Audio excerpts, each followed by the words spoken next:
Philadelphia Flyers podcast. I'm your host, Kyle Collington, and joining me once again is Mr. Kevin Durso. How are you, buddy? I'm doing well. How are you? I'm doing okay. You know, it was kind of business as usual for the Flyers, and we'll get into that in just a second. Before we do that, make sure to subscribe to our YouTube channel. Follow us on Twitter at YWT Podcast. Follow Kevin at Kevin_Durso. Find us everywhere, including sportstalkphilly.com. All right, so the Flyers went 1-2 this week. I guess technically, more correctly, they went 1-1-1 because Carter Hart stole you a point in Vegas. We'll get to it. Yeah, but the week started with, quite frankly, a really fun game. Yes and no. And I say yes and no because, and I it's funny, I was talking to a buddy last night who kind of last minute decision said, I went down on Monday night, did the assembly room tickets, and said I went down because they were playing, it was Colorado. And Cale Makar and Nathan MacKinnon. Well, and I said, and you got 4 whole minutes of Nathan MacKinnon. You know, that team, like, if the Flyers have been hurting people this year. Kind of, but not like, you know what? That team already, like, they're the walking wounded, I know. Right. And we just had this conversation not long ago. Like, if you're the type of person at this point who sits there and says, you know, like, the beauty of the NHL schedule is every team comes to your town once a year. Yep. If you get to see all your superstars. If you got up for Nathan MacKinnon's coming, Cale Makar's coming, it's the defending Stanley Cup champions, you kind of got gypped out of that, not just because MacKinnon left, but they were hurting badly. I mean, right. No Val Nichushkin, Arturi Lehkonen got hurt right before. It's not that because they were on a regular, like, the goaltending was the kind of business as usual. They didn't start. I guess they've been starting Francouz more than they've been starting Georgiev. So Georgiev got the start that night for whatever, not for whatever reason. I guess the reason being it's the Flyers. I mean, look at how Vegas handled that too. Vegas didn't start their number one for most of the year. And the Flyers are at toward the bottom of the standings, and we expect to see a lot of backups. Sure. That's how it works. Was totally fair. But they were missing guys, and it's not the same team as last year either, obviously, because all of a sudden, like, those injuries look bigger when there's no Nazem Kadri, there's no Andre Burakovsky anymore. Like, they had to make their decisions based on who they wanted to keep. They've got great players, and don't get me wrong, like, you got flashes of it. Like, Makar had some moments. Did you see how much time he played on Monday? He had already played over 20 minutes through 2 periods, and I said that's 28:53. The kid is a horse. Then I'm going to tell you right now, though, then they pulled back his minutes at the end. Probably. Because he was over 20 already going to the third, I think. And they probably went, whoa, that's a lot of time for a Monday night regular season game against the Flyers. It's not that was what it was. They got halfway through the third period and you're trailing 4-1, and it kind of became obvious that it was like, all right. Flyers are winning this game. Let's peel it back. Stable the horses. Well, not only that, but I think that with Makar, especially with Makar, not that he's not a guy who can probably play through some stuff, but they had already lost MacKinnon that night. Apparently, McKinnon's injury didn't look good. It was one of those things where you're like, we all know Colorado's coasting to a playoff spot. It's just about getting there as healthy as they can. They're the team that, like, do you know how, like, when the Flyers do the injury thing, and you're saying, because, like, you're saying they're coasting to a playoff spot. As we talked this morning, they're not in the playoffs. Okay, fair enough. But, like, but that's the thing, right? Like, when we sit there and talk about injuries and teams that go through it, and you say, oh, the injuries are impacting the results, right? Right. The Flyers lean on that constantly, and we sit there and we go, no, you still don't have enough talent even when those guys come back, right? Right. We look at the Colorado injury list and we go, well, this team's clearly better than what they got right now. Oh, yeah. Like, when those guys come back, they'll be fine. Like, and Gabe Landeskog's out really long term. Like, that's another big one, obviously. But everybody's known that, and they usually can survive things like that when McKinnon's playing and Rantanen's going. And Rantanen played the whole game, obviously. He ended up with 1. Alex Newhook had 2 that night. He's another really nice young player, by the way. Oh, yeah. Who's elevated his role from the Stanley Cup year, so he's only getting better. And okay, so they're out of a playoff spot tonight. They also have 3 games in hand on a lot of teams because I know one of their games got postponed. They were supposed to play in Nashville, and Nashville had a bit of an water arena main situation. Break. Yeah, so they lost a game there, or like had a game postponed, so they didn't lose. Obviously, they're still that's going to be made up. They've got like 3 games on everybody in the playoffs, except for I think like Seattle's got 1 game more than they do, and Winnipeg does, and everybody else is 2 or more. Right. Like they'll make up the points at some point. I think we all know that. It's just one of these things where for right now, yeah, they're out of the playoffs at the moment. It feels weird, but when you look at their injury list and all the guys are missing, and defensively too, by the way, I didn't even mention defensemen that they're missing. They don't have Bowen Byram. They don't have Josh Manson. Like they're just battered. And when McKinnon left the ice, everybody just kind of had this everybody had this reaction like another one. Like they can't take much more than what they've got. Like they're really pushing it with who they got to play to ice a roster. And they talked about it on the broadcast, but Val Nichushkin had been injured the previous game, and apparently Jared Bednar talked about kind of seeing the air leave the bench a little bit when they realized they were losing a piece like Nichushkin for the game, and it really kind of affected their play in the game. Yeah. And you have to imagine that something similar happens when a little bit. Nathan freaking McKinnon goes down. Well, that's it, because it just gets the vibe of here we go again. I mean, the game before they didn't just lose, 1 guy. I think that they even had they had a prospect up who was like it wasn't his NHL debut, but he was playing pretty might have been his first game of the season, and he ends up out the next game and he's on the injured list. Yeah, and you're like, wait a minute, this guy just got called up. What's he out for? And then you see that there's an injury associated with it. Like, there's got to be a vibe of when a player leaves the ice. Here we go again. And then you make it Nathan McKinnon, who, a guy who's in the Hart conversation all the time and stuff like that. Like, yeah, you're going to have like that's deflating. Yeah, and also, to be fair, no sympathy, because A, every team goes through injury problems. Oh, no. And B, you won the cup last year. So, it's not really something I feel bad for Colorado about, because everyone deals with it. Sure, and they're battling right now. Like, they haven't won a game since December 1st against Buffalo. They only have 1 other win going back to prior to Thanksgiving. Like they won on a Saturday against Dallas, and otherwise they've lost 4 in a row, 5 of 6, 7 of 9. Like, it's backing up on them since they were kind of pushing their way back toward the top of that playoff picture. They're it's not that they're in free fall mode. It's just they're stuck trying to get through these injuries right now. Right. I was going to say this hitting at the same time. And look, they didn't play the game against Philly. Yes. That's kind of one that you sit there and you go, well, they really just didn't have it that night. The injuries are catching, because even an injury riddled team sometimes can beat the Flyers. Sure. Absolutely. But they played Boston twice during this 4-game stretch. They played the Rangers on Friday night and lost in a shootout. It happens. Like, you're not losing to lousy teams and it's catching up to you. And you're losing to playoff teams. Yeah, and they're a good enough, established enough team that they'll get their bodies back. They'll win 14 out of 16 and be fine. Well, do you know what's going to help them? And this stretch has already started, and they've lost the first 2 of this, but they're still dealing with certain guys out, because I think the belief was when Lehkonen got hurt that Lehkonen was going to be back relatively soon, like maybe miss the 1 game in Philly and then come back. And now he's missed 3.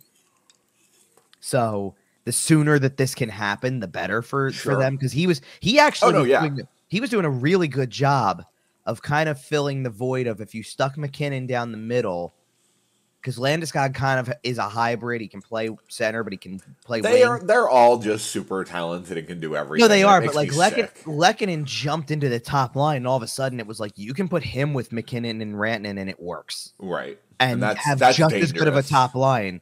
But then you take him out of the picture, and you're waiting to get, because then your second was you were waiting for Nichushkin to come back so you could play. I don't even know if Newhook was playing on that line per se, because I think Newhook was possibly center in the 3rd line. Yeah, he's been in the bottom him up. Yep. Because of it. And he filled in pretty well, all things considered. I mean, you got, absolutely. Same thing, like Comfort's been playing top 6 minutes. He's usually a 3rd liner, but he's had to play the top 6. It's just the way it goes. And for the most part, for leading up to that game, they were doing a really good job of kind of treading water until, now McKinnon's out and it's like, okay, but they're going to start, and it starts on Tuesday when they play the Flyers again. they're going to have 5 games at home in a row. And sometimes being at home and being able to practice when you're banged up, or being able to not practice. Well, not practice, but what I'm saying is that when everybody's right there, like you can't really take a road trip. And they were finishing up a 4-game trip in Philly when McKinnon got hurt. Right. And it's like when you can take, like when you don't have to take a road trip and you can just stay at home and kind of feel out, is this guy getting close? Okay, maybe we can get him back. Is this guy getting close? Okay. Well, your coaches get to come spend some time with your injured players who typically go to the city where they're, playing to get treatment. And they're just there. Like, instead of being, they're not doing some East Coast trip where all of a sudden it's like, well, if Lehkonen or Nichushkin were able to be ready at some point, we'll fly them out. Right. Everybody's home. They only have, and this is not a bad trip either, they have 2 road games that are split by the holiday break. Okay. Leading up to as well. And then they're home through New Year's. They don't go on the road for an extended time period until the end of the first week of January. That's a good opportunity for the Colorado Avalanche to kind of and they're going to have back on the rails. And I'm going to tell you, as this homestand goes on, they're going to have opportunities to play teams that they can beat. This is the make or break stretch for their cup defense season. This is if they fold and go 2-12 here. I don't feel that way. Like, I hear what you're saying in terms of, yes, you got to make the playoffs, obviously, to get there. But I don't feel like I'm nervous about them for where they are right now. I'm not either. I just think this next upcoming stretch of games will kind of determine if they're going to turn the ship around and make the playoffs and try to defend the title, or if they're going to be one of those teams that just kind of crash the bed the year after they win. But they're a team that could kind of sneak their way in, or don't have to be one of the top 3 in their division for me. They could just run anybody. For me to still think that they're going to be a dangerous team in the playoffs.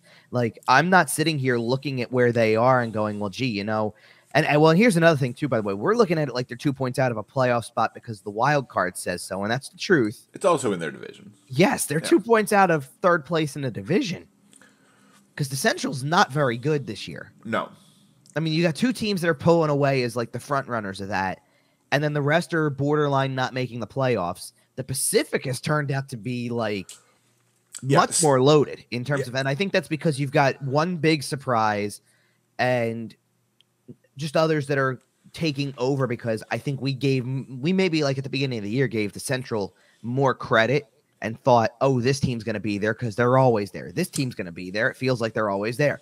And then we all thought the Jets would suck, by the way, and guess who was leading the Central? I had doubts about Vegas because of their goaltending. I worried about their goaltending. I knew, I know about the players. I get it. I had doubts about Vegas. I thought Vegas would be much closer to the wild card spot than top of the division. That's fair. I definitely could have had them a little further down in the division. I did not think they were division leading material.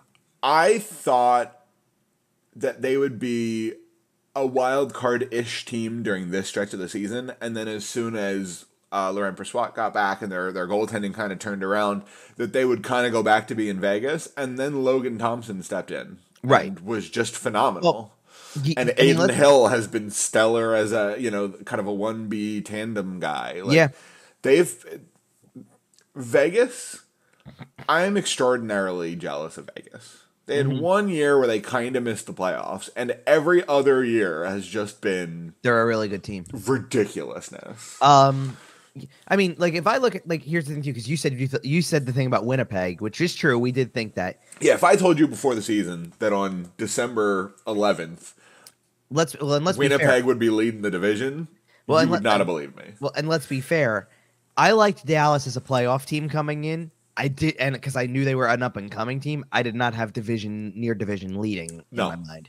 No, and I like Dallas, and I think. But I think we're seeing what the potential always was, right? They've got a star scorer, they've got a star goaltender, they've got a star defenseman who's a cornerstone. Hey, are you gonna mention Jason Robertson, or because the star scorer is obviously Rope Hintz, right? No, the star scorer is Robertson, but Rope Hintz is a very good, stable. Rope Hintz becomes the very stable 2-way centerman who you just love to have. Yes, I know I've said this before. And he's got more scoring talent than most 2-way centers. I know I've said this before, but they are doing an incredible job of transitioning their core players on the fly. Well, Like yeah, because of the Jamie Benns and the Tyler Sagans as Ben they and get down Sagan the lineup. Ben and Sagan are gracefully aging and sliding down the lineup and still putting up great performances, while the young kids, Hintz and Robertson, are just taking the world by storm. Sure. Jason Robertson, listen, we're gonna touch on some top NHL performers later, and Jason Robertson's name will come back up. Let's just say that. Now, since last week, he's no longer the league leader in goals, but kind of to be expected in a way when you look at who he's competing with. But he's still number 2. He's still at 23. His team has played 28 games. Stupid. We got a 50-goal scorer on our hands here. Easy. But, like, I don't know if anybody coming into this year was saying that. Right. And we'll get into that. We got to put a pin in that. We'll come back to that on the second half of the show. I'm making one more note. And okay. And oh, by the way, second-round pick, Jason Robertson. Not, like, everybody in the league passing on this guy, and he turns out to be a stud. Yep.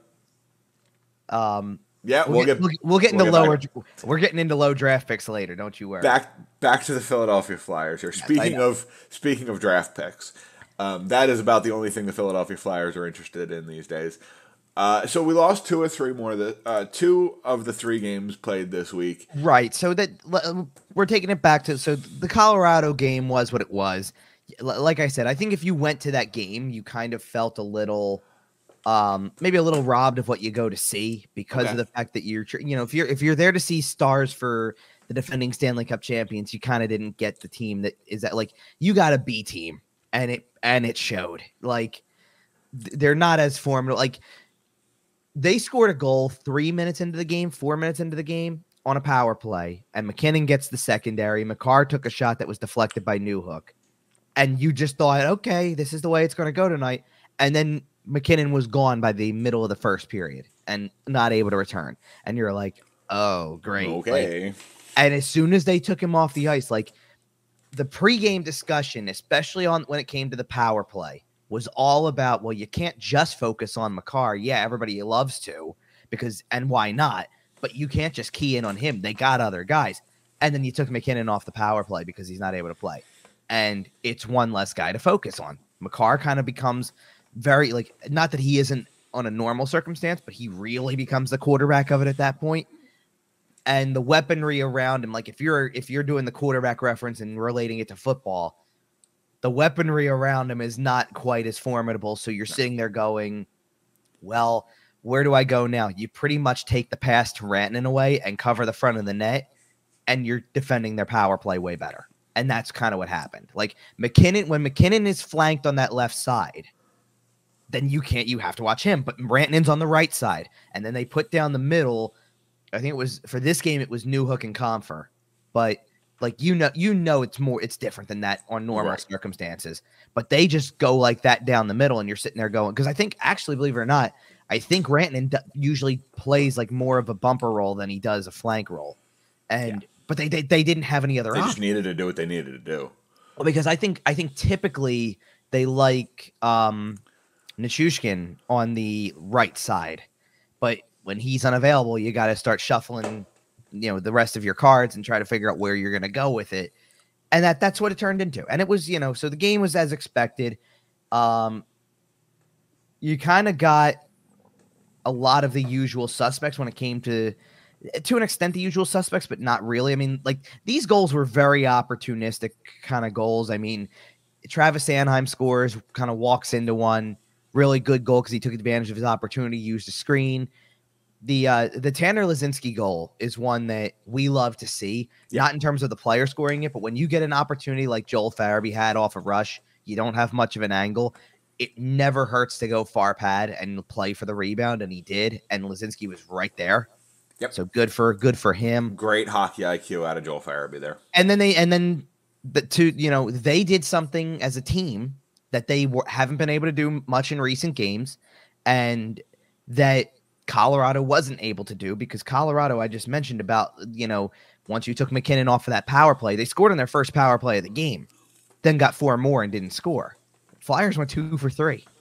So when you take advantage of your power plays, you build up a lead. And it was, everybody who we kind of talked about that makes the power play better. Tony DeAngelo scores kind of Kind of a weird one too, by the way. It was kind of through a screen, kind of tucked itself in, and then Tippett's goal was playing to the boards. Owen Tippett gets a bounce. Love the way I can't tell how intentional that was. I think Scott Lawton knew what he was doing because he's been playing there long enough to know how those boards react. That's fair. So I think he knew what he was doing. Good veteran move. Yeah, and so like and all right, so that puts the Flyers up 4-1. When Mikko Rantanen scores with 2:13 left, you absolutely thought they were losing the game, right? Because I sure did. I didn't think it at that point because that goal happens.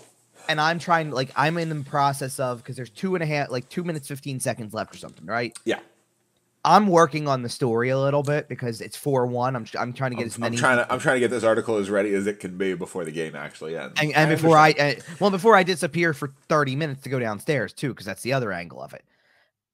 And he scores, and the way he scored, by kind of splitting 4 defensemen or 4 defenders. You go, all right, but you go, all right, somebody made a play. It's kind of late in the game. You had a moment. It's okay. And then you start watching, and within the next minute, they scored again. And I'm getting ready for, I'm now my hand is getting closer to the delete. Backspace. Uh-huh. I texted when Alex Newhook scored with 1:37 or whatever it was left. I texted my wife and said, turn on the Flyers game. They're in the middle of blowing a 4-1 lead. I sure did. Yeah, no, I believe you. Because it would have been hilarious. Well, because at that point in time, when they still need 2 with 2:13 left, you're still thinking it's a long way but back. When they need 1 with more than a one minute with and a half 1:37 left, and you're like, yeah, this is possible. Tug collar. This is going to get dicey. And then, And then Travis Konechny seals it, and he needed that one real bad. So and that was because he had come back not too long before from missing a couple of games, and so they take care of business. They get done what they needed to get done, and so 2 power play goals against the Colorado Avalanche. Yep, they start the game against Washington with a Kevin Hayes power play goal. Yeah, and towards the end of the first period, but they played you can't take away the fact that they played a really, really good first period against Washington. Yeah. And Washington's kind of one of those teams right now that similarly has gone through some injuries. They've been, they've been battered. That team on that game, up until we got to the later stages of the third period, by the way, that team's puck management was atrocious. Oh, yeah. For a team that's got guys that are better than what the Flyers have, they were managing the puck terribly. And listen, I feel like you need to give there's credit that goes to the Flyers for that because they created some of that. Sure. They checked really hard. They were given that effort, the effort that everybody's talking about. I think it was a big effort game. It definitely was. Well, and I think part of that is because of the way that they lost a couple weeks before in Washington. This is a team that prolonged your losing streak. You were right there. In your mind, you can beat this team. Oh, yeah. You hung in there with them. You got it to overtime. You were 2 minutes away from winning the game in regulation.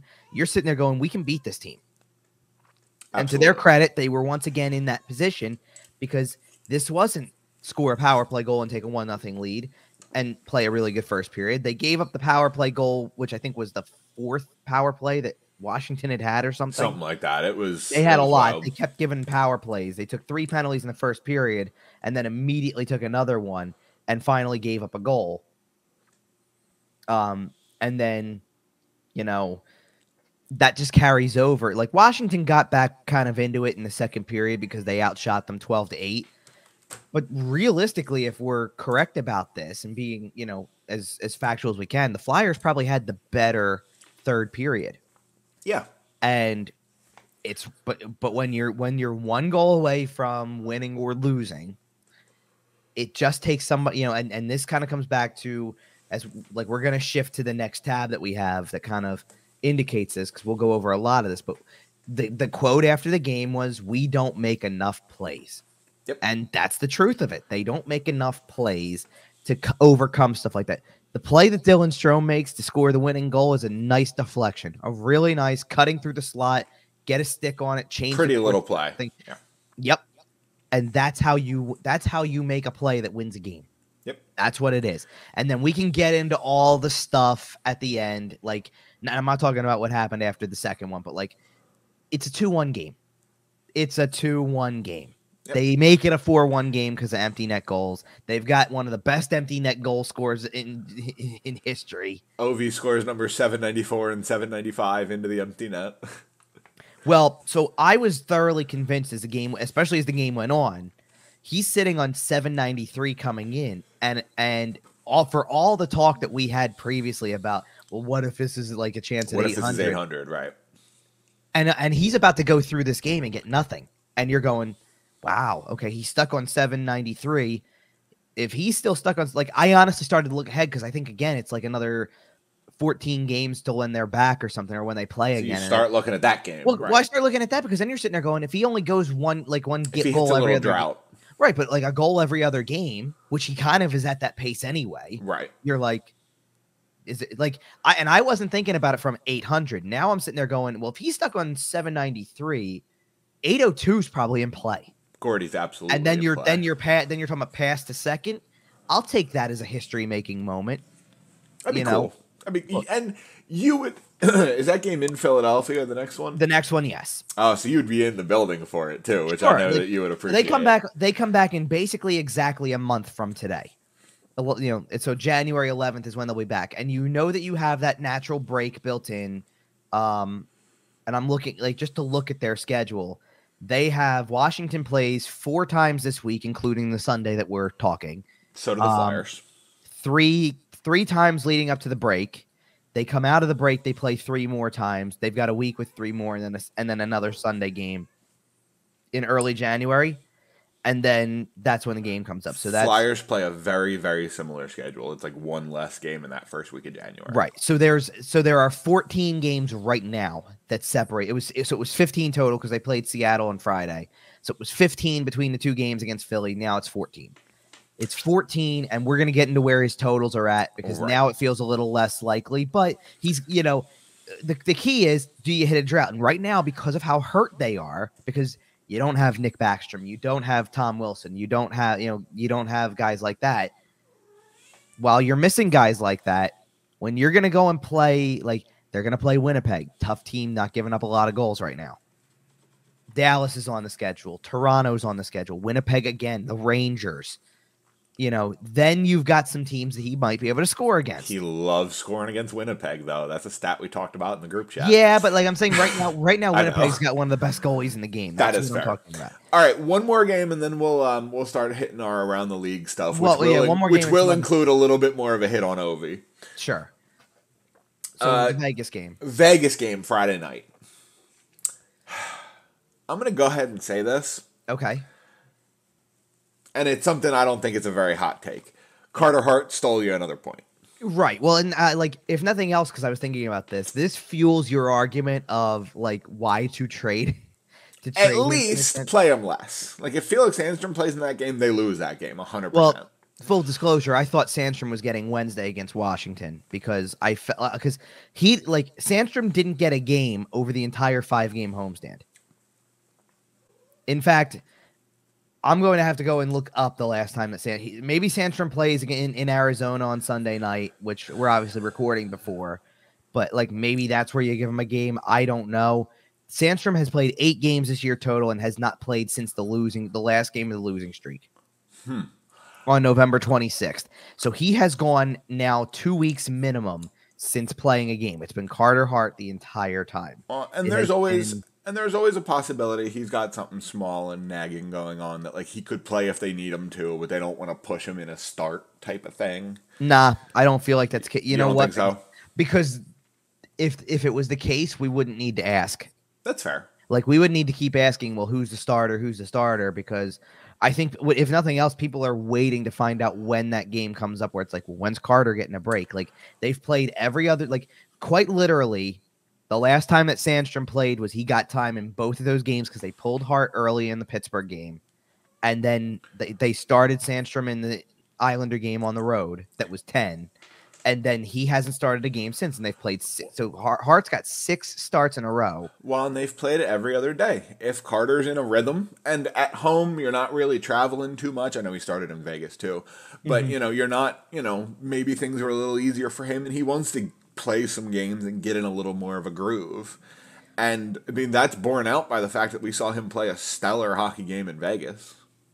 Right. And I get that. Like, it just feels to me like you can't just wait for the back-to-backs and say that's when we're going to play this guy. Like, you got to throw him in there at some point because, like, they don't have another back-to-back for nearly 2 weeks. I don't think, like, you can't let nearly a month go by before he plays another game. I think you've got to get him into maybe this Arizona game just to get him into a game. Just to get him a game. And then I don't disagree. If you want to ride Carter Hart from there and say Colorado, New Jersey, Rangers, be my guest. That's every other day. He can handle the workload. That's fine. It's just you can't run him out there after running him out there for 6 straight. Turn that into 11 straight. Say, sure, you're going to get to start in Toronto in that weird afternoon game that's coming up. And then finally hand the reins over. Like, hell, they could even probably work it out where they could start Hart in both games because there's enough of a gap. Right. A 2 o'clock start to a 7:30 start on the road. Yeah. Like, I could do that, and I just don't know if that's good. Like, to me, I'm sorry, I don't know what that benefit that has to have a goaltender like Felix Sandstrom, who is supposedly good enough to be your backup. You got to play him. Well, I wonder how much of it is. It's not so much about Felix Sandstrom as it is you're managing Carter Hart, and if Carter Hart wants to play, Carter Hart's gonna play, type of thing, and not so much that he's like demanding it, but as long as he feels good and feels comfortable starting the next game, they're gonna let it ride. And like I'm not saying that's the correct decision. I wonder if that's where they are at. Yeah, I don't know. Because the last thing you want to do is, get this kid mad at you. Well, I don't think he is in any way, shape. No, I agree. There's no reason for him to be. What I'm trying to get at is that, like, Felix Sandstrom got those 2 appearances. He started the game in Washington on November 23rd. Before that, his last start was on the back end of a back-to-back over a weekend in mid-November when he started the game against Dallas, and then he had gotten the win against St. Louis. But that's it. Like, I don't want to have a goalie who, at that point, you turn around and you say, okay, after starting 3 games in a span of like 6 or something from November 13th through November 26th. Now take a month off. Right. Now sit there for a month. So Carter Hart's contract is up after next season. Okay. Which means that he can negotiate this summer. But it also means that he's got a year and a half left, under $4 million. Okay. With team control. I mean, I can't even think about contracts moving forward because I don't know who's going to be negotiating them. All I'm saying is if Chuck Fletcher's not here anymore and they do decide to go rebuild, Carter Hart's very tradable. Here's the problem. And you get a monstrous haul for him. I don't know about that right now, and I'll tell you why. I'll tell you why. Because right now, until they clear up the Hockey Canada stuff, people are not as interested, and it's the truth. That's fair. I forgot he was on that team. Because is fair. Because we don't have answers, and teams are very hesitant. Regardless, it's regardless of talent. Ottawa Senator Alex Formanton did not sign. Well, right, and did not sign before the December 1st deadline for RFAs. He is not eligible to compete in the NHL this year. If he wants to compete next year, he'll have to sign a contract, obviously. He is also one of the players that has not made a statement regarding the Hockey Canada situation. Right, Most of that team has come out and said, hey, it wasn't me. He has not made a statement. Right, and kind of in a way, Carter Hart really hasn't much either. Like, I think he made a statement through his agent. He did the standard of what all the other players, or most of the other players on that team Right, did. like, in other words, I think his representation, who represents more than just him on that team, kind of issued a big blanket statement about, like, my players were not None of my players are involved. Right. but we don't know the answers, and there's stuff that can come out, and right Valid. now and right now until it's cleared up, because it was a point that I had even forgotten about, and I think Charlie O'Connor tweeted something about it, and I forgot he was point, on that team. And at that point, I went, "That's a valid point." Didn't even remember like that. Kind of it's hanging over everybody's head for right now, because for the most part there hasn't been any story on it, and yet like the funny part is that I think like I know about the shadow that's cast over Hockey Canada and kind of all that stuff right now. I wasn't thinking about the members of that team specifically in the moment, kind of. Oh yeah, no, it's already been affecting players and will be over the next couple. No, of I know. years. Like what I mean when I say that is that like his World Juniors is going to start really soon, and it's almost like it's lost its luster to an extent, because it's like, well, Hockey Canada is still in all this stuff, and it's, you know, they're still like kind of a mess. So that we don't have answers to, and we really need to get answers to, and all that. Cale Makar also on that team, by the way, but he was factually out of state when the incident occurred. Correct, and he had way more of a backstory and way more of a clearance. Like there are straight up alibi. There are certain players who gave enough evidence and that said enough things. Certain players were like at events in other countries or like playing games, like things that you can track and see that they were literally there and not at this gala party. Well, because I thought that one of the biggest identifiers of the whole thing, and you can correct me if I'm wrong from reading this, but was if they were a college player, they were not involved because it had something to do with the college age thing. So it happened. Canadian junior players is what I thought it was. It happened at an event after the tournament, and it was a tournament that college players were not at. It was like the gala event was none of the NCAA players were there. Okay. So that's part of the reason Cale Makar was cleared very quickly. Exactly. So it focuses now on the bigger focus was on the junior players, not the college age players. So so Makar is golden at this point. Like, no, he is literally clear. You can go ahead and continue to like him all you want. The Colorado Avalanche have no regrets about signing that contract for him. No, and not that you're looking to move him, but no. Okay, circling all the way back to this Vegas game. I don't know how we went this far off the rails here. Because you were talking about Carter Hart and his trade value. That's fair. I just had to pump the brakes for you on that because you're right. As much like, listen, if there was ever a game that fuels your argument against everything else that you talk about with that, this was it.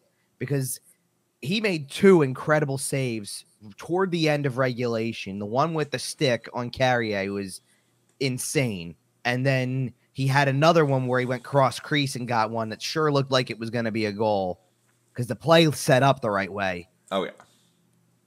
So I got a couple things to say about the rest of the game beyond that. Number one, this team is terrible in overtime. Oh, yeah. And yet... It turns out when you go 3-on-3 and you go to the skill mode, the Flyers tend to struggle. And I know it's an obvious statement. To be honest, that was the best overtime they've played because they had 5 more chances than Vegas did. Vegas lasted more than 3 whole minutes. No, worse than that was Vegas had nothing for that entire 3 minutes leading up to. Barely had possession. And the first chance that they get with an odd man rush or a breakaway or whatever, it's in the back of the net. It's as predictable as anything. And that's part of the problem with struggling in overtime. Flyers hockey, baby. The other part of it was that, like, just this concept, like, yeah, they're a terrible team in overtime. Like, and I get that. But just the fact that once again, like, and this is really where the whole thing ties together, is the offensive side of things. And I'm hoping people read this as no offense, not no offense, even though it's both. Check out our YouTube channel for our on-screen graphics. Because the goal wasn't even good, the one that they did score. Like, it's behind the net, it's a turnover, quick throw it on goal, it hits a pad and goes in. Like, yep. So I did, as I tend to do, I did some number crunching for you because that's what we like on this show. We like having numbers that back up what we're talking about. Yeah. But I'm going to do this in the way that, because maybe you know, maybe you don't. So let's just go off of this. So the team played 8 games in October, and they've now played 19 going into the Sunday game against Arizona. They played 19 in November/December. Yeah. In the 8 games in October, do you have any idea how, and I'll take either answer here, either how many total goals they scored or how many goals per game they averaged? It was like 3 goals a game, wasn't it? That's exactly what it was. Yeah. They scored 24 total goals, 3 per game. Now, if I'm being even more technical about it, I took away the 1 empty netter they had against New Jersey in the opener. The only one they scored in October. Hey, remember when the Flyers beat New Jersey? Okay. Yeah, I know. And got an average of, with 23 goals without empty netters, 2.89. 2.88. Yeah, Exactly. 88, yeah. Which is still okay. Like, because let's remember something about the games in October. That includes a shutout loss to San Jose. It includes a couple of closer games that were a little bit more low scoring. They won a couple. You got to remember, they won a couple of 3-1, 3-2.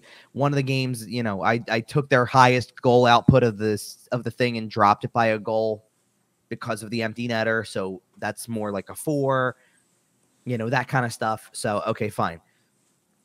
How many goals do you think they've scored in the 19 games since then, in November and December total? Oh, man. Or what do you think the goals per game is? Is it the same number of total goals? No, they've scored more in 19 games than 24. Okay. I'll say 31. It's higher than that. Okay. What is it? 42. Okay. I'm legitimately stunned. But if you take away empty net goals, it's 40. Okay. So then it made you closer. That's an average of 2.21 per game with the 42, 2.11 per game without the empty netters. When you're averaging 3 goals per game or 2.88 when you take away the empty net, the 1 empty netter, that's sometimes how you can also get a 5-2-1 record. That's fair. When you average just north of 2 goals per game, you get a 4-10-5 record. And I'm going to make it worse for you. And I didn't write this one down, but I already know how to do that. Like, to get the number I want to. I can take away, out of the 19 games that I just mentioned from November, December, I can take away 2 total games. St. Louis and Colorado. Exactly. Yes. And drop the entire total goal total by 10. Yep. Does that drop it under 2? That's still, yep, because there's still 17 games left to go over, 32 total goals in the other 17. It's now all of a sudden 1.88 per game. You're so outside not of going 2 little to outliers, win games by scoring 1 to 2 goals a night, and it's why it doesn't matter how good Carter Hart is.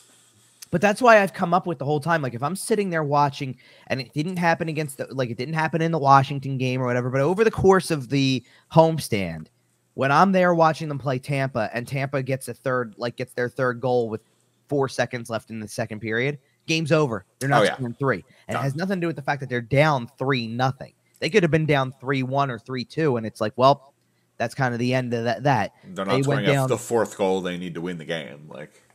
Like, here's a perfect one. They were down, they were tied 1-1 against the Devils last Saturday after 2 periods. And early in the third, they gave up 2 goals really quick, and it was 3-1. And at 3-1, you went game over. Yep. And if Arizona jumps out to a quick 3-0 lead tonight, game over. It very well could be. And I did note it there. We are recording Sunday morning. We're not obviously talking about the Arizona game Sunday night. We will talk about that on next week's show. Yep. And then we only have and then we got a little bit of a break coming up after that because we're going to do the holiday break thing. We do. We are going to take a Christmas break. All right, so let's stop talking about this team. But that's why I'm saying, like, when you can't score goals, and that's their big problem, and it goes back to the press conference that I was talking about, from like, they don't make enough plays. And it's the truth. You don't make enough plays because you don't have the talent. Nope. And that's the thing, like, as we get into, like, here's your transition to the rest of the league, by the way. When you start to look at the other teams at the bottom of the standings, does every other team that's below them in the standings right now have a player that you sit there and you go, that guy can take over a game. That guy might score 2 goals on a given night. Right. Columbus just here you go. Let's pull this game up because this is a game that happened against Columbus.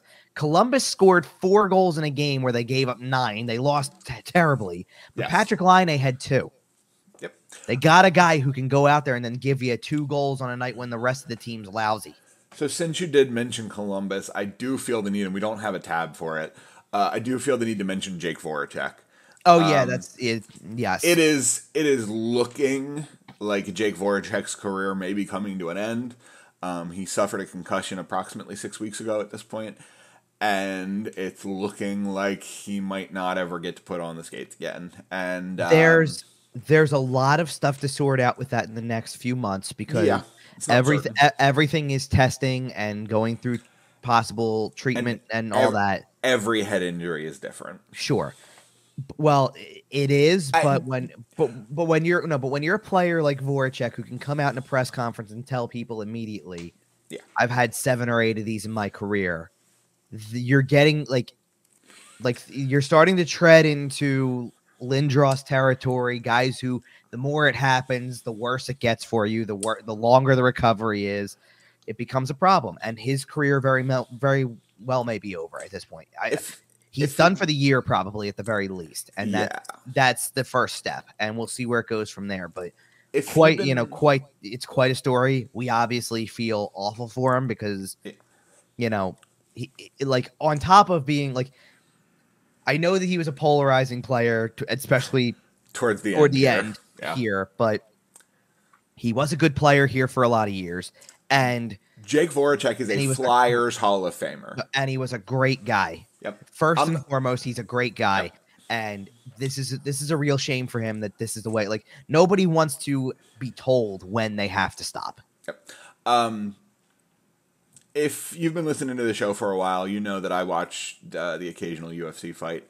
And there's kind of a general rule of thumb in MMA that once you get knocked out real bad 3 times, you should probably hang it up. Like, that's kind of when your brain has had enough and you're never really going to be the person that you are. I hope for Jake Voracek that even if his career comes to an end, I hope that his quality of life is good. I hope that his brain is okay to live life, even if he's not able to play hockey.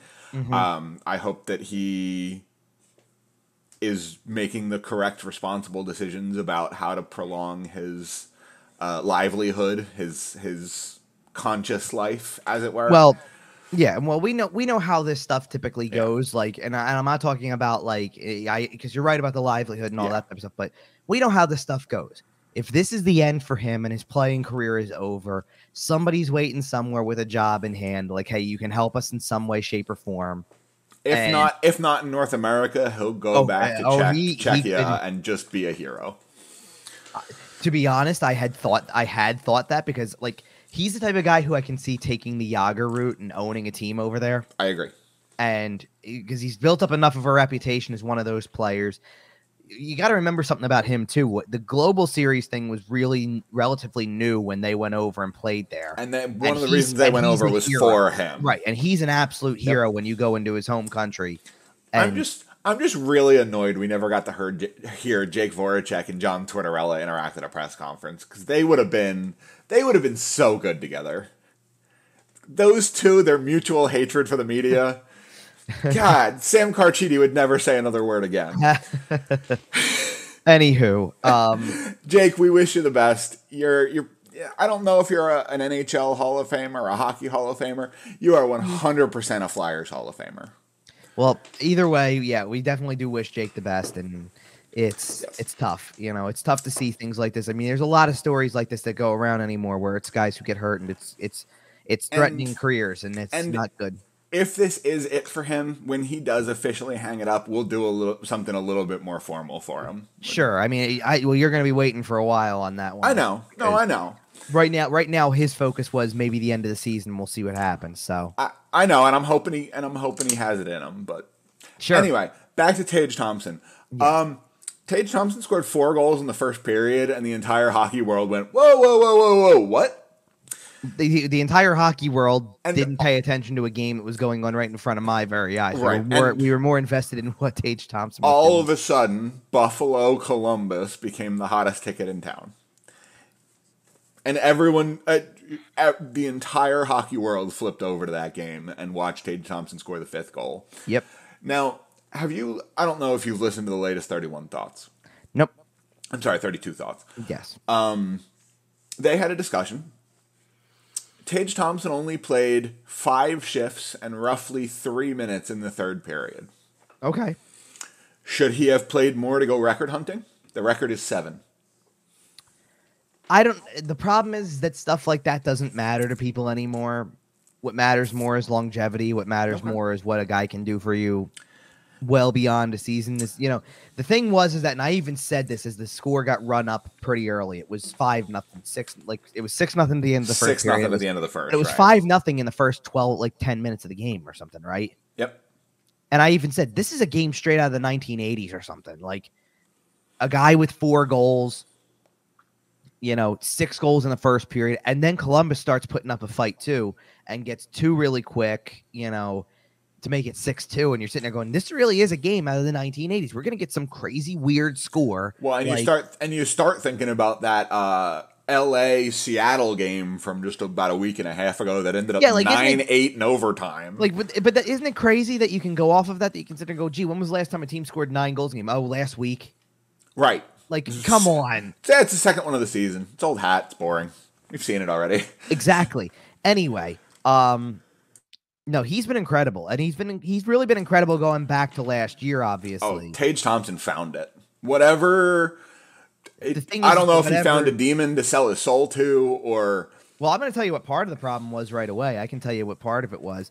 So he played briefly in St. Louis, where he was drafted, gets traded, and then has kind of your typical startup year in Buffalo. Didn't get to play much at all in that 2019-20 season. He had 1 NHL game total. To be honest, he was starting to look like a bust at that point. Yeah.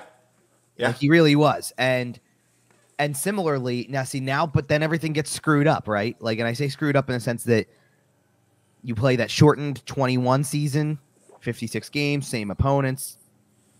He has your average, typical third line numbers. You get dunked on by the Atlantic Divisional year. No, that year they were in that East. It was right. But still, that year you're playing like Buffalo struggled to beat the Flyers that year. The Flyers weren't very good, but they struggled to beat the Flyers. They were then you're playing the teams that actually were really good. So you're playing the Islanders were still really good because the Islanders made a playoff run that year. The Rangers were getting better. Boston's in that division at that point. You were getting beat up. Pittsburgh was still giving it. Washington was still getting you were getting beat up on the regular. Oh, it's pretty obvious. So he had your typical third line numbers. And then last year, the explosion just starts. He has 38 goals, 68 points in 78 games. And he's going to top both of them this year at the pace he's on because they finally got rid of that deadweight bum Jack Eichel. Maybe so. I don't know. But he's 27 points shy of tying his career high from last year. Did Jack Eichel just bully Tage Thompson? Did he just walk in and noogie him every day? And as soon as Jack left, Tage was like, all right, let's score some goals. We're talking about a guy at this point who is more than definitely on pace based on where the season is, 50 and 100. Yep. He's easily on pace for that. And yeah, he's got some games. Let's be clear. When he scores 5 in a game, he started the game at 16. That does leap you up jumps into 21. But he was having a year going in anyway. His pace at 16 was still good enough that he was going to be able to top his career high probably. If I told you before the season started that a Buffalo Sabre would be top 5 in league scoring, would you have believed me? I wouldn't have believed you if you would have told me that half of what was in the top 5 is in there. That a Dallas Star, a Buffalo Sabre, and a Vancouver Canuck are going to be in the top 5 of goal scoring. In between the two, goal scoring, okay. In between the two likely suspects, I would have told you you're nuts. That's because we're getting closer and closer. We're not quite to the point where we're bordering on it yet, but we're getting closer to halfway. Yeah, we're about a third of the way. Right, and it's if I scroll down beyond that top 5 and look at who's leading in goals, I'm not surprised by anybody at this point. Are you surprised by the fact that Connor McDavid has 25 goals? No. And we can start getting into this. Well, that's not what that means, but... No, I know. Okay.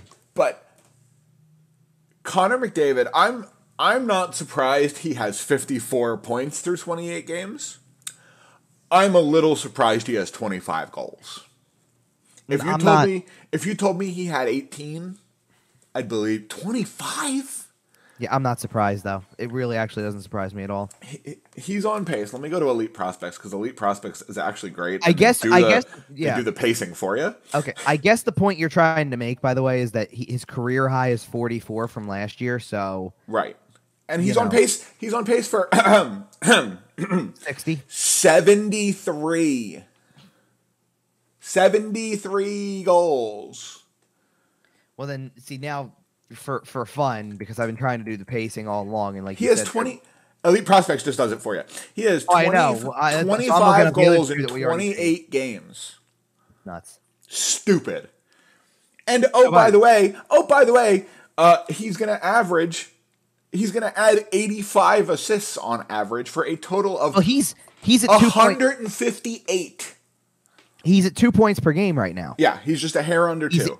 He's nearly at 2. Yeah. 158 points. Are you freaking kidding me? By the way, Tage Thompson is on pace for, according to that Elite Prospects, on pace for 62 goals and 121 points. Yeah, and you expect that to trail off a little bit. I understand. So then what the hell is Robertson on pace for? I got to go look that one up now because Robertson's got to be higher. Robertson might be pushing a 70 as well. So 67 goals and 123 points in an 82 game season. Rope hints on the pace for 96 points, by the way. Is he? Good for him. 33-63. Do you want to know what I saw the other day that really was telling? Okay. If you want to talk Buffalo Sabres, Rasmus Dahlin is on pace for 100 points right now. Yep. It's stupid. That's crazy. Rasmus Dahlin is, I think he's like relevant in league scoring. Like he's 20. He's tied with Rope Hintz. He's 21st in league scoring as a defenseman. By the way, Erik Karlsson is still 7th because he's a mutant. He has 37 points. Are we talking? Yeah, are we talking about the part where like a guy who just takes over his whole team's, performance because there's nobody else on that team that comes close to what he's done? No, absolutely not. It's crazy. Okay. Speaking of things that nobody else has done, I don't know where I'm going to transition on that. Four players are at 40 plus points. No, already. that wasn't what that meant. Oh, is that not that? Okay. Nope. 4 teams. What did that mean? 4 teams have 40 points in the standings. Oh, okay. Well, it also works out that 4 players have at least 40 points. It's Tage Thompson, Jason Robertson, Leon Draisaitl. I didn't realize that at that given moment, but yeah, it just works out really well. Connor McDavid, by the way, also has an 8-point lead in overall league points. He is 8 points up on Leon Draisaitl. So, okay, here's maybe an interesting way to transition this conversation a little bit. Yeah. The obvious answer is McDavid gets the Hart then, because the point totals demand it, kind of, right? But no. do you look at somebody like if Dallas makes a really strong playoff finish, or not playoff finish, but like standings finish? Connor McDavid gets the Ted Lindsay. Sure. Jason Robertson gets the Hart. But that's what I'm saying. Like, does Robertson deserve more of a conversation here because of the fact that he quite literally is the most valuable to his team at this given moment? Quite frankly, I think Connor Hellebuyck probably deserves the Hart. But you're not Vezina. Right, they're not going to give it to a goalie anytime soon, I don't think. No, unless somebody just has a ridiculous season. He would need really ridiculous number. Are you sure that he would get the Vezina? I mean, I assume so. Or does Linus Ullmark have something to say about that right now? I mean, Ullmark is leading in every category. That is fair. Linus Ullmark has been stellar for the Boston Bruins. And guess what? Hellebuyck's not even the top 2 in goals against and save percentage are not Connor Hellebuyck.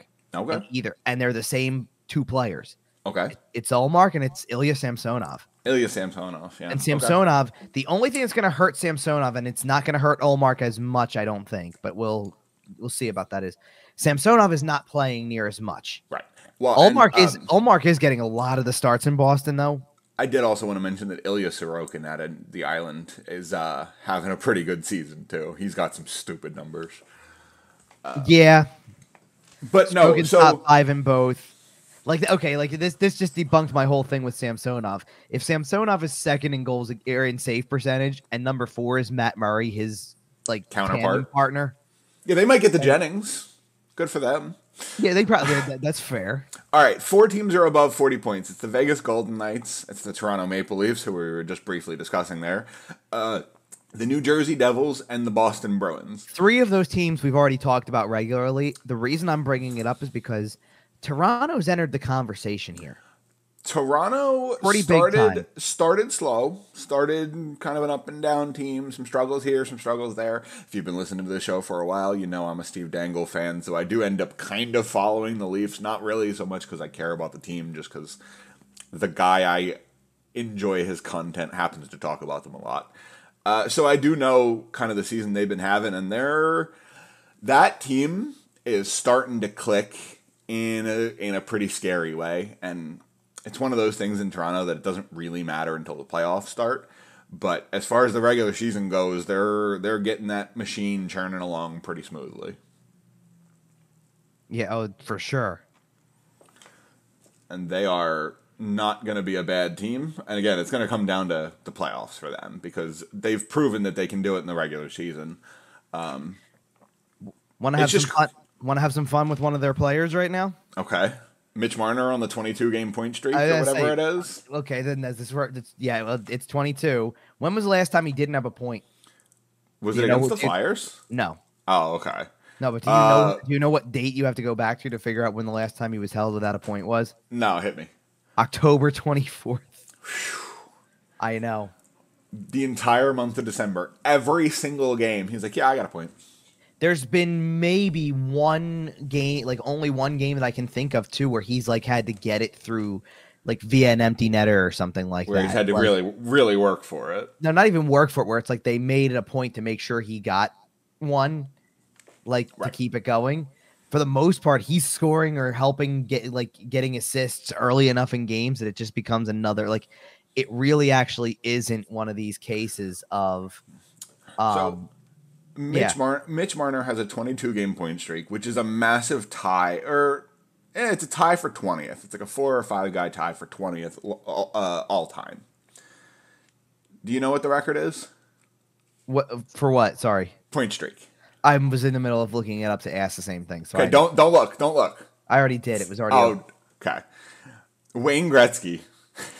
Yeah, well, of course. From October 5th, 83 to January 27th of 84 had a 51-game point streak. Now, as ridiculous as that does sound, Marner's tied at 22. Yeah. With a couple, first of all, with a couple of other really, with one absolutely outstanding hockey name on here. And then a couple two legends, and then maybe the best hockey name I've heard all week. Steve Yzerman, Danny Heatley, sure, whatever. And Bronco Horvath. I don't think he's related to Bo Horvat, but no, that wasn't Horvat. It was Horvat. I know. So he's not related. Man, that is a good one. But here's what I'm looking at when I look at this, okay? So they play Anaheim, the Rangers, and Washington this week. 3 teams that are, one that's at the bottom of the standings. Washington's scuffling. We already talked about that. And the Rangers aren't exactly lighting it up either. Right. So that could be 20 if he can get if he gets a point against Anaheim, and that's 23. He's into a tie with Wayne Gretzky and Guy Lafleur. Is that good? That's pretty good. If he gets one against the Rangers and gets it to 24, there's another tie with a Gretzky streak. If he can get it to 25, he's into a tie for the 12th longest, or for 12th. Yeah. If he gets this thing to 28, he's in the top 10 all time. And 28 is now visible. If that's 23, 24, 25. Yeah, you're 6 away. You're getting there. It would be the first game after Christmas would be 28.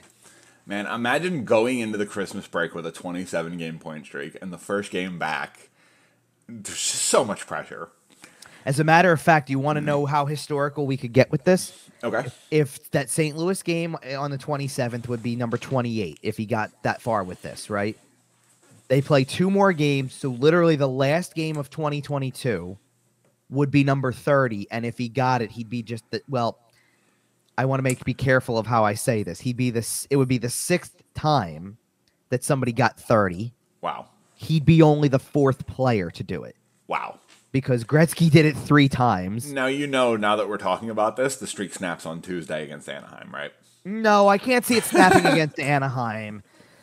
I'm a little concerned about like the Tampa game. That's fair. I'll admit that. Or I'm a little concerned. I'm even a little concerned about the Ranger game because if it's Shesterkin, like listen, the one thing that this means that their team hasn't had in a long time is a game where they all get blanked. Yeah, that is fair. So John Gibson shutout on Tuesday. Nah, it won't be a John Gibson shutout, that's for sure. But I might put $1 on it. By the way, do you have any idea who the other two? If Gretzky's got 3 of the streaks that are over 30, I know Mario's one of them. Okay, do you know who the other one is then? Is it Bobby Clark? No, it is a Hall of Famer though. I don't know who this much. It's a Hall of Famer who didn't do it with the team that everybody knows him best for. How about that? Oh, right. It was Matt Sundin with Quebec. Yes. But there's some irony to that, by the way, because the team everybody knows him the best for is the Toronto Maple Leafs, and a Leaf is challenging right now. Correct me if I'm wrong. I want to make sure I have to double check this. He's already got the longest streak in team history, correct? I believe so. Yes. Yes, he does. Okay, I just want to make sure of that. All right. So since we were using, it's pretty remarkable. Where we at? We want to go to the Ovechkin stuff too. Yeah. Okay. I was gonna transition. I thought we talked about Ovi. Well, we did, but we didn't mention like how he's at because he scored 2 goals. He's at 796. He's currently 6 away from tying Gordie Howe, 7 away from passing. So I keep bridging the gap to the milestone. So I keep looking at 800 first because he'd only be the 3rd player to get to 800, and then 802, and then you have 2. Then you have the next goal after getting to 800 ties Gordie, and then the one after that passes him.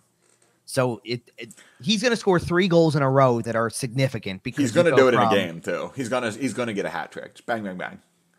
I don't know. I mean, that'd be pretty cool if he did, but it'd be pretty Ovi. Know. Yeah, it would. The thing is though, and this kind of goes back to the stuff we were talking about with some of the stats. Ovi doesn't have, many of those games this year. Like the 2-goal game against the Flyers this week, where both of them were into an empty net, are pretty much like some of the only. I don't think he has many more multi-goal games than that. He has 2 against Vancouver, and I think he had maybe 2 against Vancouver earlier in the year. That's it. So he's only got 3 multi-goal games all year. Right. Which really is not common. He's spreading it out much more than he typically usually in a to season do. he has 7 or 8 of these minimum, usually more than that. Where he's sniffing around the hat trick by the mid-second period. And he had a stretch over the course of late October and mid-November where I think in this is 8 games, he scored in 6 of them. Wow. So 6 out of 8 games he had goals, and then he cooled off for a while after that. He had just 2 goals or 3 goals in the next 7 or 8 games. Yeah, it's starting to get weird because now that we're less than 100 goals away, it's time to start doing the when can he break the record game. So let's just say over the rest of the year he scores about 30. That puts him at about 45 for the year. A little bit of a downtick from last year. You're adding 30 to his total from now, right? 30 more the rest of the way. So at 826. So you're talking about not next year, but the year after. So he'd be about 70 away. So if he does 40 or 50 again next year, then the year after that, he'll come into the season about 20, 25 goals away, and he's 100% doing it. Yep. Assuming, of course, knock on wood, assuming he stays healthy and blah, blah, blah, and he hasn't had too many major injuries. So hopefully he holds up, knock on wood, but I think he signed that 4-year contract pretty pointedly. Yeah. Because he negotiated that himself, and I think he said, all right, we're going to do 4 years, we're going to break the record, we're going to go play a year in Russia, and we're out. Actually, by the way, just as a fun side note, by the way, did see him walking toward the bus as we came out of the locker room. Nice. All right. Fresh off of his 2 empty netters that day, and then 1 more later this week to get to 796. Nothing like going from 793 to 796 and doing it all in the last 2 minutes of a game. Pretty good. Yeah. All right. That's why he's one of the best. When you have as many goals as he scored, you get a few empty netters too, don't you? Absolutely. So as we head towards the end of the show here, we're going to do a quick little update on the bottom feeders in the NHL. Before relevant information to Flyers fans, because right, you want to know. And before we do that, the reason why, the Shane Wright update. Oh, we do need to do that. Okay, you haven't seen his stats recently, right? I know some things that have happened. I don't know. I don't want you to look. He has played 28 games in the NHL, right? The WHL. Connor Bedard.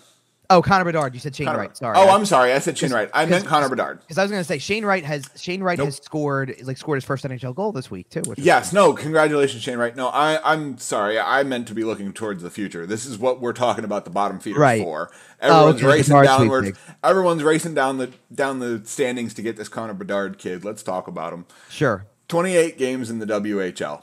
Okay. How many goals? Trying to remember what he was at last week when we did this, because that would help. Yes. They don't play a lot of games typically, so I'm going to say he maybe added. I think he was at 24 or 25 when we last talked. So I'm going to say he added like 2, and he's like at 26 or something. 27 goals in 28 games. Wow. 37 assists. So he has 27 and 37. You just said 64 points in 28 games. He's on pace to play 66 games. He'll have he's on pace for 64 goals. Oh my goodness! I just looked up I just saw the numbers. Go ahead. 87 assists, 151 point pace in a 66 game season. Now, I have one question about this. Is this going to change? Like, is the projection going to change for the part where he disappears for World Juniors, because it's coming? That projection, I believe that projection will change. Because he's not going to play 66 games in the WHL when he has to play in World Juniors. Correct. Also, I think that projection is going to change because I don't necessarily know if he's going to finish the season with Regina. There has been a lot of talk about him getting traded to somebody who can actually who's actually got a shot at the Memorial Cup. Regina is not very good this year. So there's been somehow with a guy who scores that much. Well, there's been a lot of talk of potentially trading him to, I believe it's Brandon, because Brandon has the Memorial Cup, so they're definitely going. And the idea is to get him some Memorial Cup experience. So trading him to the team that's guaranteed to get an invite, pretty good bet. I mean, I get you. Plus, Regina can set themselves up because the haul they'll get for Connor Bedard. By the way, viewers at home, listeners at home, if you ever want to see some ridiculous nonsense, go look up some CHL trades. So, okay. Because holy smokes. You've looked, right? Like, you've seen guys go for like 17 picks, including 4 firsts and 3 seconds. And yep. CHL trades are lunacy. So it's amazing. So interestingly enough, though, because you just said something about the thought of trading him to Brandon. Brandon's actually worse this year than Regina is. Yeah, but they're guaranteed a spot. Yep. I get it. Now, if you were to switch and try to get him to a contender. Well, it's also one of those things. Is Brandon worse than Regina if Regina didn't have Connor Bedard? Well, probably. That's fair. Right. Like, if you took them both off, like, if you took Connor Bedard out of the league, which team is worse? But I get what you're saying. Like, I'm just out of curiosity. Would you, consider moving him to a team that is gonna get there by talent level, and he just enhances their talent? Like, the idea is to literally get him Memorial Cup experience because he has not played in the Memorial Cup yet in his CHL career. And we all. Yeah, and it's his last year, we assume. Right, I said we all know he's not playing next year, so right. We all assume it's his last year because the kid is generational. Here's a question. Because he's going to get the experience this year, so I guess that makes a difference. But there's a lot of guys this year, like Shane Wright's going to play for Canada in World Juniors because he's still eligible. Right. And there's a handful of others that are going as well. Like there's a kid from Arizona. You're seeing a lot of that this year. Genter's going. Who's the other kid? Brant Clark from LA. Okay. Is going too. Right. And Canada's going to have a really formidable roster because in addition to the fact that Bedard qualifies as a Canadian player as well, they're going to get Shane Wright back for this. They're going to get couple guys with Brant Clark, decent NHL Dylan experience. Gensler, and all these players who are NHL level. Like they have 3 players with NHL experience. They're coming back and are going to be better than a lot of the competition because they've played there, right? Stop the presses. Canada is going to be good at World Juniors. Well, and the U.S. will be too, though. The U.S. is going to have because Logan Cooley's going to play. Is Brant Clark an American? I thought he might be I don't know. I'll have to check. I thought he was. No, he is Canadian. He is Canadian. I'm sorry. I was gonna say I saw that he was reporting for that. Yes. Listen, I do so much scouting for my sim leagues that I get players' nationalities mixed up sometimes. By the way, another player who is who will be playing for the U.S. team more than likely is one Flyers prospect, Cutter Gauthier. We love that. Have you seen the numbers for him this year? By the way, as a freshman. No. Yeah, it doesn't sound as impressive as Bedard's numbers because NCAA numbers are low.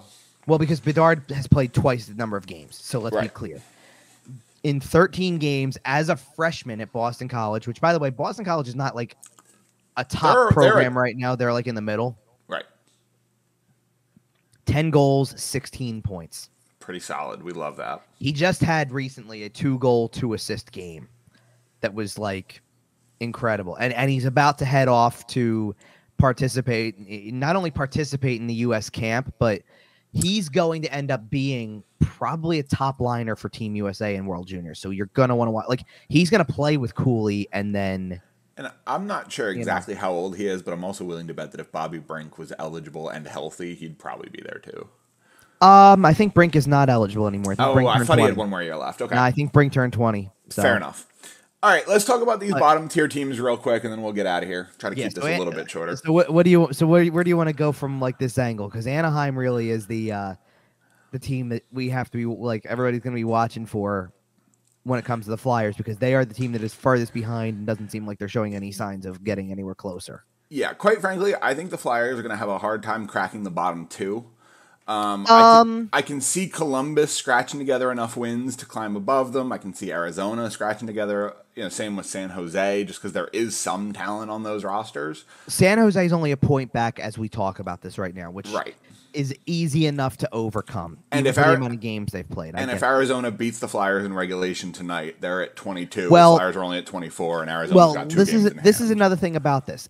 Arizona has 3 games in hand on the Flyers and also plays them twice for the rest of the year.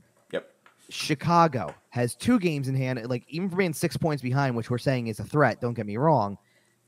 They've got 2 games in hand and 2 head-to-heads against the Flyers. The problem is Chicago and Anaheim, and I kind of look at those as the kind of the bottom tier by a long shot.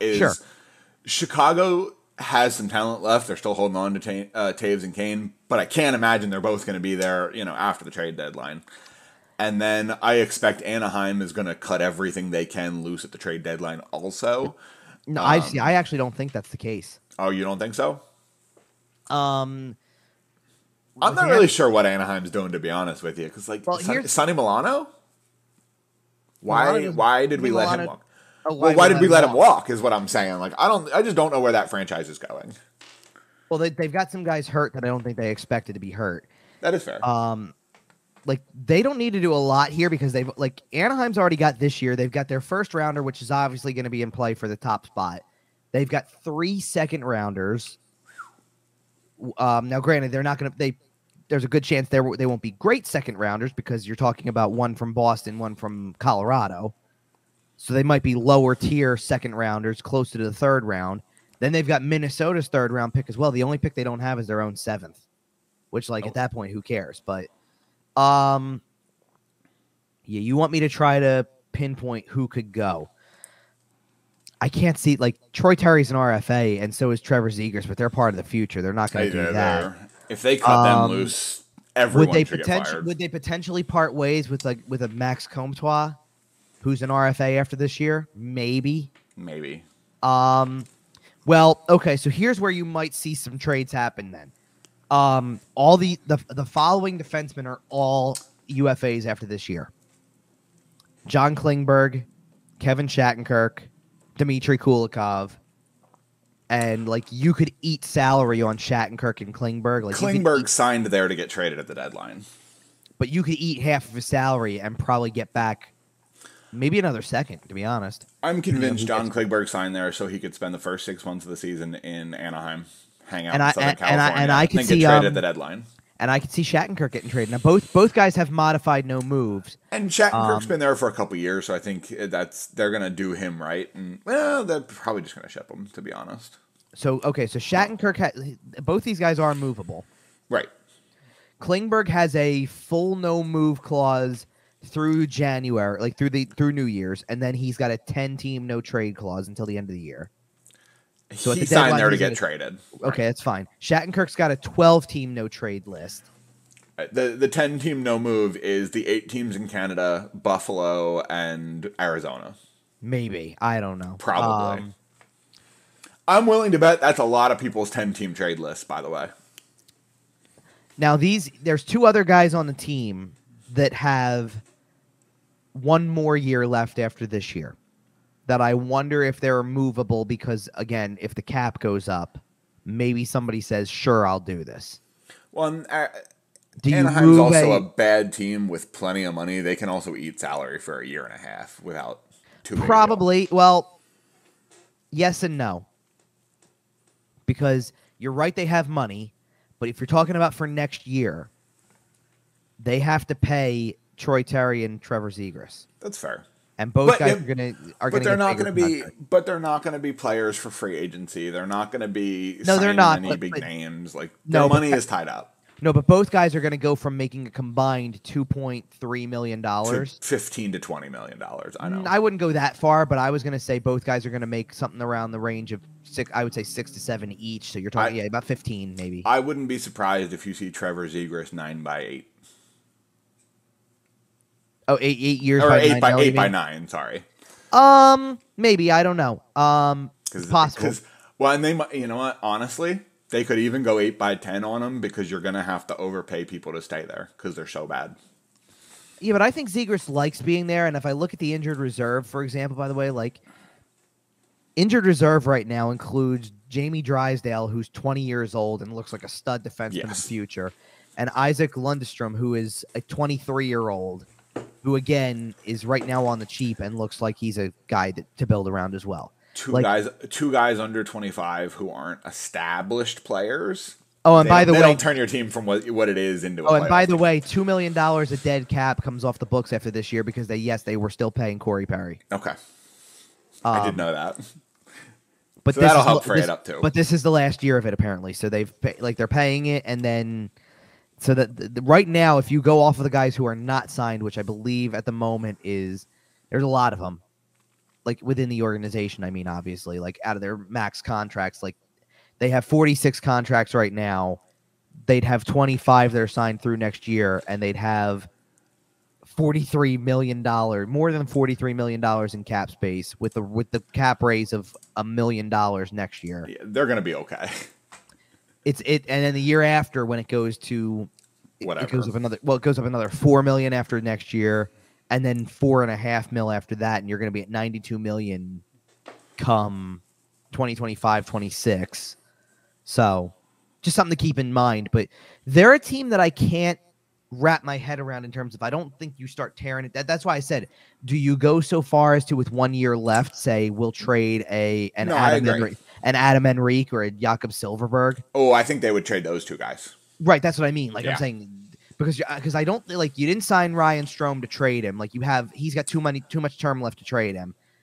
I can't see them. I mean, Vetrano's an interesting case because the money's not bad. Right. Like $3.65 million when the cap's going up by $1 million and you only have 2 years of term left is not exactly untradeable. Right. And then you've got the RFAs. Comtois an RFA after this year. Troy Terry, Zegras, Mason McTavish is on his ELC for the next 2 years after this, and he's a really good player. Yeah, they've been doing a great job of drafting and kind of bringing guys up slowly. And right, and then defensively, they're doing it right. Defensively, Drysdale's an RFA after this year too that you're going to have to sign, but you probably get the benefit of his injury right now is taking him off the ice, so you're not going to overpay him. Like he'll sign a 3-year deal that keeps him either under club control or for the rest of his RFA years or something. Yeah, they've done an interesting job in the sense that Anaheim is just now bottoming out when it comes to like the standings and the statistics and all that. Sure. But they've got a lot of their rebuild in place already. Like they've got a lot of their young, their new young core in place. They've done a great job drafting. You mentioned Drysdale. You mentioned, all these guys.